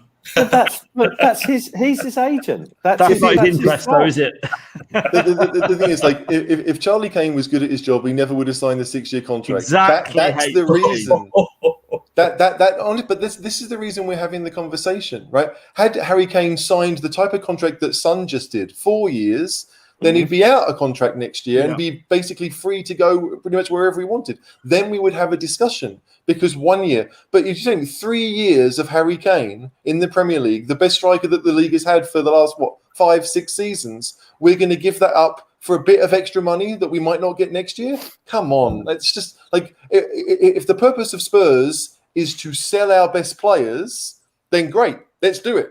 But I would hope that that's not the purpose of Spurs anymore. It's not just that, is it? The problem is, who would you replace him with that's going to do that? You would. I mean, Danny Ings is just as injury prone as Harry Kane is. Yeah, I mean, like, that's why we need 2 strikers. It's interesting you say that, HG, because before you said when Romero joins us, and if he does well, could go on to Madrid. He might want to, sure. Why not? He's Argentinian. He's not grown up saying that he wants to play for Spurs the rest of his career. Right? Of course he wants to go to Real Madrid. You'd be a fool to think otherwise. But the point is, if he does well for Spurs, then that means Spurs have done well, which is what I want. Right? Like, I would love to have players stay the rest of their career at Spurs, but I think it would be foolish to think that that's going to happen, because, like, I might have grown up dreaming to play for Spurs, but if you said, well, Real Madrid or Barcelona, it leaves me cold. I don't really care. But if you're South American, like Ronaldo is the perfect example, he wanted to play for Real Madrid. So it didn't matter that he was the main man at Manchester United. He wanted to play for someone else. Eriksen wanted to have a different experience. So, like, if Romero in 3 years' time says, look, I'm 26, I want to go somewhere else, and Spurs haven't signed him to a new deal, then we will probably have to sell him. Right, but that's different than Harry Kane, because Romero would probably want to go abroad and not play against Spurs. If he wanted to go to Man City, we'd probably say no. You can wait a year. Where did Son grow up? He didn't grow up. Well, hang on, we're coming to Son, so let's just park Son for a minute. Okay. I'm surprised about. I mean, we can't talk about Son now. I'm surprised. No, let's. To be honest, let's park the Kane conversation there, because it's old ground. Dave, you've had to say you feel. Just one more. I've had my say. Go on, Brad. You go. Kane is a Spurs man through and through. So that's the thing we've got in our favour. And I don't think he will down tools if he doesn't get a move. I think he'll still play for Spurs and put in the best effort. So that's the one thing we've got in our favour. And the only thing you have to say, Harry Kane, would you rather win something for Tottenham or Man City? And I think we all know what the answer is there. I don't think he what's cares. more likely? But I think what's more likely? Yeah. But you're gone. Sorry, no, it's clearly more likely to win stuff at Man City. Absolutely. There's no doubt about that. But he shit, was, Harry. He was 3 years ago when he signed a 6-year deal. Which was idiocy. It was idiocy then. Like any Spurs fan, I mean, if Kane is Spurs through and through, he would have known the odds of Spurs staying good as we were, probably not that great. Even with Pochettino in charge, we were getting worse year on year. So it's not as if we were building. We weren't. It was a silly decision, but unfortunately, Kane has made the bed and he doesn't get to decide. And his brother can throw as many strops as he wants. Like Man City aren't paying that money. Levy is not selling for anything less than that money. And next year we can have the same discussion again. And maybe Kane will be like, well, we're a lot better now. Maybe I do want to stay. Maybe I want to see out my contract and then go and earn 500 grand a week when he's 31. Who knows? But there is no reason for Spurs to sell him now because we wouldn't be a better side at the end of it. There's no doubt in my mind. We could sign 3 strikers to replace Kane and the 2 more that Dave wants. There's no, in my mind, there is no way that we will be a better side because of it. Because we'd be losing the best goal scorer, the best assist maker, the best creator, the best defender at set pieces. I mean, like Kane is Spurs. There's no way you can claim that you are a forward thinker, that you have a project if you sell your best player. Like Romero, why would Romero come if Kane was leaving? There'd be no point. You could just stay at Atlanta. Hang on. Nuno come because I bet you Nuno was told, yeah, Kane's staying, and Paratici, yeah, Kane's staying. So I know what you're going to say, Dave. Oh, Levy's not true to his word and all the rest of it. But on this one, I do think that he's actually got a pretty good track record recently. He hasn't sold his biggest players when he's had advances. Look, he could have sold Dyer 3 or 4 years ago to Man United for 50 million quid. How wrong was he with that? But, you know, he's generally comparing Harry Kane to Eric Dyer. He's tried to hang on to his better players in recent years. So, you know. Right, we are going to part that now and move on. Son Heung-min, wonderful player. The most marketable player in South Korea, 100%. We've got him for another 4 years. Brad, how happy are you about this? That's brilliant. It's brilliant. There were a lot of people that were saying, oh, he's going to go. But no, it's really, really good. I'll tell you an interesting story about Son Heung-min that you might have already know the story anyway. Someone actually mentioned, it might have been before we went on air, Berahino. I remember when he was the up-and-coming striker at whoever it was, West Brom, wherever he was playing, and we were in for him, and we wouldn't, like Spurs, wouldn't pay the 30 million or whatever it was that they wanted, and we didn't buy him. And who was next on the list that we bought because we couldn't get Berahino? It was Heung-min Son. So, you know, these sort of things, you know, the way it works out. But no, he's just a brilliant, brilliant player. I was lucky to be at the stadium when he scored that goal against Burnley. That's the best goal I've ever seen. It's just phenomenal, absolutely phenomenal. If he is used correctly, and he played a lot of games last season, he did have a little bit of a down part. But yeah, if you use him correctly, he's tremendous and well, I don't be cynical, marketable as well, you know. But yeah, he's just brilliant. He's you wait till we got Tommy Asu as well, Brad. I'll tell you. Well, yeah, exactly. That's the Far East market sewn up, isn't it? You know, Levy's. No, he is, and you only have to go outside the stadium after a game to see all the South Koreans all waiting for him to come out in his car and that sort of thing, and the South Korean fans at the ground, and that's. I just feel sorry for the ones in South Korea that may have paid 2 or 3 grand to come over and see him play, and then COVID came in and all the games were called off. So, you know, but no, I'm really pleased. He obviously loves the club, and that's what you want. It's like, so you know, Kounde, who, you know, is a decent defender by all accounts, when we had got that deal done, and he goes, "Oh, I don't want to play for Tottenham." Well, then no, don't want you. Don't want you. Don't know how good you are. Don't want you. If you don't want to play for us, tough. Whereas Son wants to play for us, and I think it's a really, really good deal to do, because there were a few cynics that thought, it's not going to get done, but no, it was done, and let's hope he's there to end his career at Spurs. Dave, I want to say, the Levy haters, he got it done, didn't he? I think first thing to say about Son, a little bit of sentimentality, because the first game I took my kids to, hello Jack Thomas, if you're watching it. This was the Tottenham Crystal Palace game where he got his first goal. So there's always a little bit of sentimentality around him in that regard. I'm amazed. I thought he wouldn't sign a new deal, and I would have thought that maybe if they got their finances in order, someone like Barcelona would be in for him. When Suarez went last season, he seemed more of a natural fit to go there. I think the key with him, and the challenge now is for Nuno, is we don't overplay him, because we massively overplayed him last season. And frankly, the last 2 to 3 months of the season, he just looked knackered, and he looked like he needed a rest. So he needs to be rotated more, and certainly not play in Europe. So I think it's a great deal.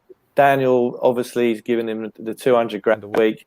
He then offsets that off against the merchandising and branding from South Korea. Let's not forget the Travel Lodge hotel that we're building for the South Koreans to come and stay It ain't at. a Travel Lodge, let's be clear on that.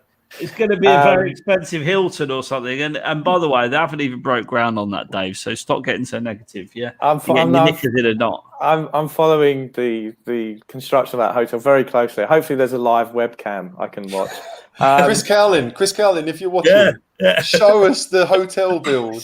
Show us the piling. So I'm optimistic. I am optimistic about this, because if we sign this Japanese player from Serie A, and we've got Son, we've got a lot of branding, then hopefully that we'll get a sovereign wealth fund from Singapore, Asia, will come in and buy the club. And that's optimism. That is optimism, isn't it, Dave? That is absolutely optimism. I love it. HG, now you're in the same boat as me, really. You can't actually believe he's done this deal, can you? No, I mean, basically what Dave said. If I was Son's agent, or his dad, I guess in this case, I would have waited a year. Right, and then seeing what my options are next year. There's a pretty good chance that Spurs would have offered him a deal next year as well. So you're giving up a little bit of extra money for the next 12 months by not signing it now. But it's surprising. Like as Dave said early on in the show, I wouldn't be surprised if there's a get out clause or two. You'd expect there to be one. The only other thing I can think of is that Son has found himself a woman in London and doesn't want to go anywhere.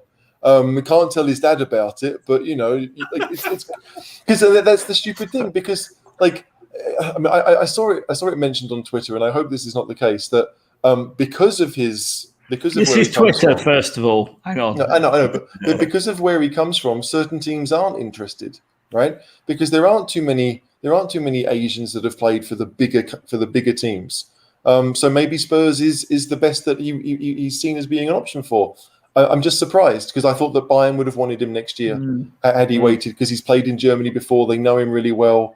And that would have been a probably a better career move. They'd have paid him a lot of money. Maybe it's not as much as Spurs, but I don't want to think that Son is only at Spurs for the money. So he genuinely seems to love the club. He does. I mean, he does. It's remarkable, really. He's got more affinity for Spurs than a lot of the homegrown players. Yeah. Winks. No, I didn't want to mention names, but Harry Winks. We are super happy that Son has signed a new deal. But again, if it's a 4-year deal, I would say that he's committed. That means he's committed the next 2 seasons to Spurs. And then he'll look when 2 seasons are left, maybe what are the options? Maybe someone else will come in, and maybe Spurs will think then, hey, look, he's 31. Maybe we should sell him now and use that money to invest in someone younger. The question is when you want to do it and who you were selling to. It's no different than the Kane situation. But if someone wants to go to Man City with 2 years left, we'll probably tell him no thanks. If he wants to go to Bayern, we might say, yeah, it makes sense, right? Because he's not going to be at Bayern for 6 months and then sign for City. Like that kind of thing won't happen. So I'm really happy. But yeah, like Dave said, I'm relatively cynical. Like, what are the reasons for this? Because we're still nothing more than potential right now. It could be that he just loves the club so much he wants to spend the rest of his career here. I mean, I don't know. If I was playing for Spurs, which obviously I'm not, if I was playing for Spurs, the team I love, I'd be playing for him in the League Two. It wouldn't worry me. I wouldn't want to go to another team because I want to play for Spurs. Maybe he wants to play for Spurs. I mean, it's not, not beyond the realms of possibility. It's pretty close to that, though, isn't it? Look, we've been going for an hour and 50 minutes. We're going to wind it down now. And look, I just want to thank you all for your company this evening. I think it's been a great show. What time is it now, David? Nearly 8 o'clock in the morning in Sydney? Yeah, I need to finish off my museum piece to Erik Lamela. You've got your mural there ready to go. Yeah. That's going to take up the rest of lockdown at this rate. You're going to charge admission to come and see it. That's what you should do. Charge admission to come and see it. What I can't see, Dave, I can see one picture of Erik looking a bit forlorn, like he's just been denied a free kick. But what's the other one of? He's got his fist up like that. And he's got passion and he cares and he tackles a lot. Remember, that's what he's doing. Just say that he cries. The picture, he cries. The picture. That's right. Yeah. And Brad, I just want to say that I think your celebrity lookalike. You look like the drummer from Blur, Dave Rowntree. So Google that after. That's your celebrity lookalike. Funny thing you should mention that. That has been said before, actually. Yeah. There you go. Yeah, I don't. I know. Was he the guy? Oh no, it's the House Mines, wasn't it? The drummer in the House Mines served 9 years, I think, for armed robbery or something. That's right. Yeah, and XG and Debt Facility, you do look a bit similar. You sure you're not calling brothers? me Debt Facility now? Yeah. You love a good debt facility. What I love about this, Dave, is you've got our nicknames for everyone. But look, thanks for joining us. Brad, I hope you've enjoyed your Cheese Room debut. Brilliant. Yeah, loved it. And I hope you'll come back soon. If that I will. I hope I haven't sort of blathered on too much. But yeah, I definitely will come back soon. Yeah, definitely. No, not at all. The master of blabbing on. HG, thanks for joining me as ever. You are welcome as always. Thanks to everyone who watched. It's always fun. Like 2 hours fly by when you're with the Cheese Room. And when you're talking Spurs, and I'll be at the MK Dons. So if you're watching this and you're going to the game next week, I'm not sure if we're streaming before then. Keep subscribed and hit the little bell so you know when we're going live. It may well be before that, but possibly after that. So if you're watching and you want to meet up for a quick shout before the game, then please do drop me a message on Twitter at CheeseRoomOC. Thanks very much, guys, and come on, you Spurs! Come on, you Spurs! Come on, you Spurs! Where is it? There.